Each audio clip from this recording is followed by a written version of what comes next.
it's me, Namaisa, and my mummy. Hi! This time, I'm not the model in this tutorial. As you can see, it's my lovely mother. So the prosthetics I'm going to use today are by RBFX. So it's a brow prosthetic and 2 horns. And they were gifted to me by Roland. Thank you so much for giving me extra prosthetics. That means I can do another FX look. What are you looking at? So that means I can do another FX makeup look for my YouTube channel, which means the world to me. So, Mom, I think you should do my signature Makeup by Namaisa thing.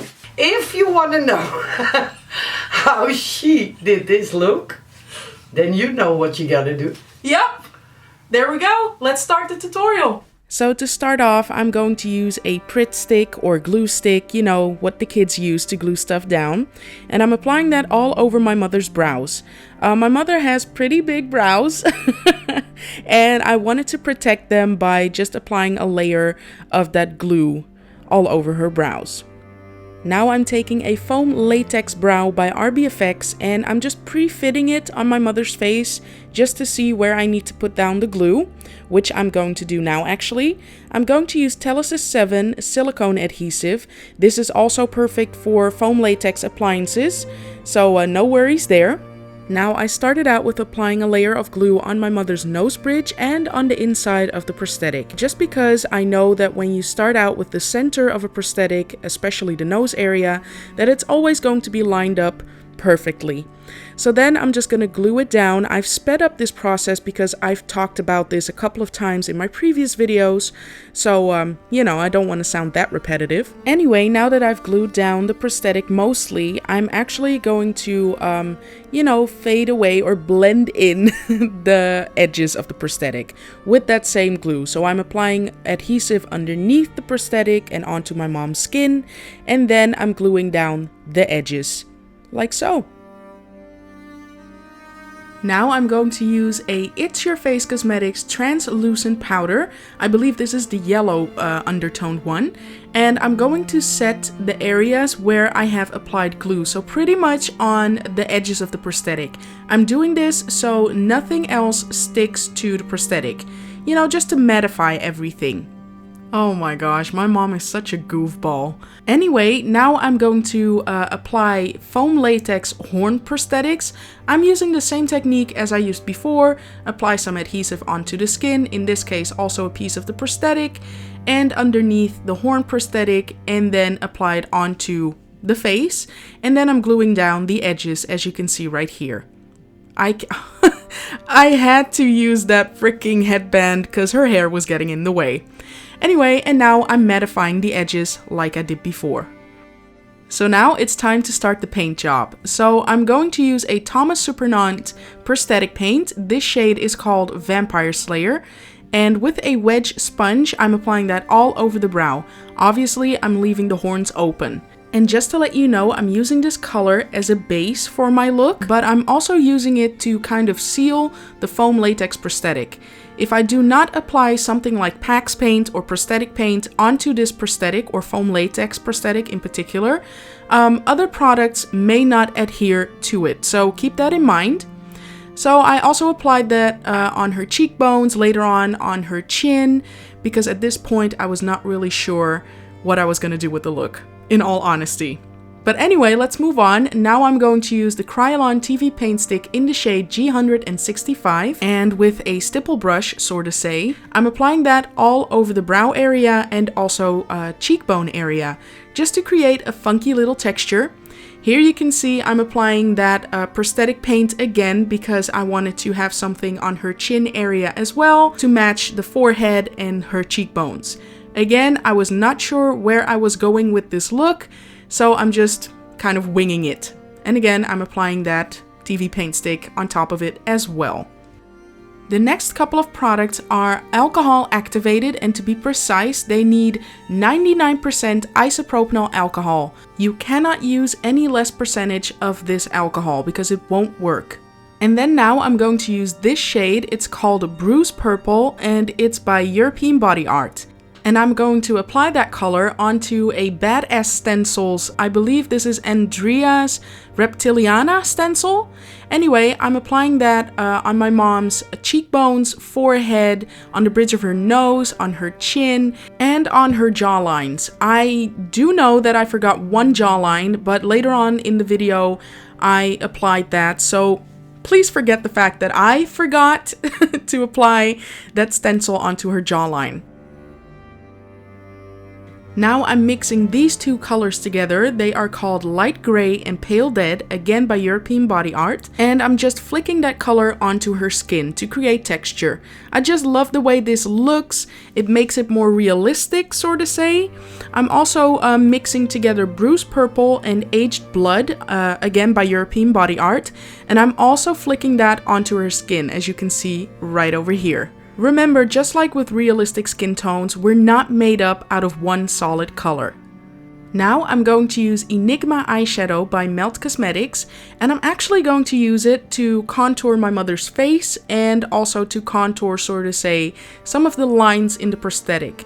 So I'm applying that in the socket of her eye, alongside her nose bridge, also a little bit onto her lid just to match it a little bit better to the rest of the makeup.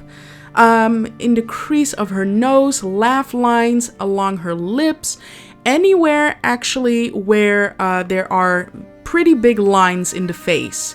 And to exaggerate the contour, sort of say a little bit more, I'm going to use Dark Matter eyeshadow, again by Melt Cosmetics. And I'm just going pretty much over the areas I applied Enigma eyeshadow, so, you know, I don't have to explain much here. I'm just trying to say that every line in her face, including the prosthetic, as you can see right here, is going to be shaded, aka contoured. And after that, I took a large powder brush and contoured her jawline and her cheekbones with the same eyeshadows I used before, but then mixed together. Now I'm going to use Thomas Surprenant's Black Heart prosthetic paint and apply that all over the horns. I'm just doing this in between. I'm pretty much switching up from eyes to brows to whatever. But anyway, now that I've done that, I'm going to apply my Puro Amor Autograph Pencil by Kat Von D. And yeah, I'm just applying that on her lower waterline pretty much. So for some reason I decided to switch over to the lips, so I'm going to use Jeffree Star Cosmetics Velour Liquid Lipstick in the shade Weirdo, and I messily applied that onto her lips. This is not meant to look neat whatsoever, so just be a little bit messy with it. That's why I used my fingers.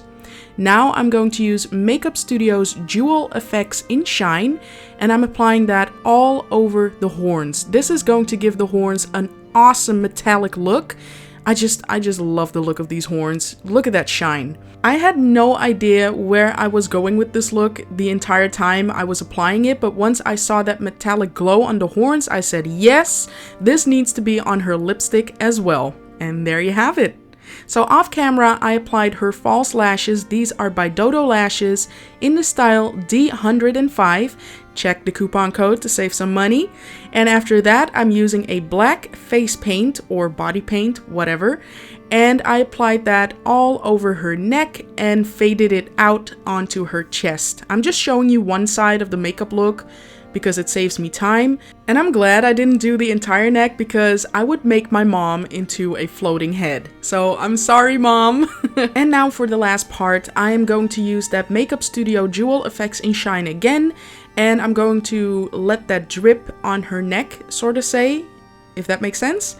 I did not get to film this process, but I took my spatter brush and this Jewel Effects in Shine product and spattered it all over my mom's neck and on her ears. So that was it for the tutorial. I really hope you enjoyed it. I certainly did. It was my first time applying FX makeup to my mother, and I was so nervous because, you know, it's my mother, and don't get me wrong, my mom does not judge. She's just happy to be my model and just, you know, just have mother-daughter fun time. But at the same time, to me, it's like your mother is your worst critic, you know? Because if your mom likes it, I feel like you can just apply makeup to anybody in the world and be fine. I get my creative side from my mother, so it means so much to me that she was my model. Oh my gosh, and now I'm starting to tear up. So normally with all my makeup looks I will include what wig I'm wearing, but since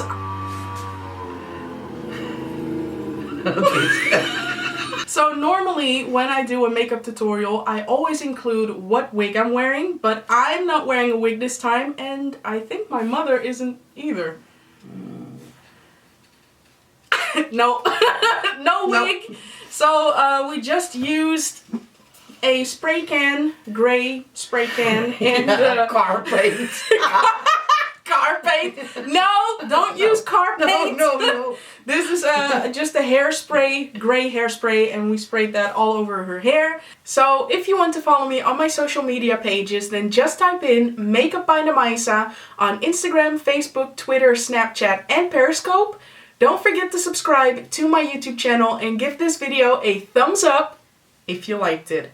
So as always, all the information will be below in the information box. I'm sorry that this video was kind of all over the place. I normally never film a makeup look on somebody else. So, you know, I had to work the space that I have. It's not a crazy big room, so, you know, sometimes, you know, my mom couldn't be fully in the screen, so I'm sorry for that. But I really hope that everything came across and that you understood what I was talking about. So yeah, thank you again. I cannot say it enough. And just because my mom rocks so much, give this video a thumbs up again. And thank you all so much for watching, and until my next one. Bye guys.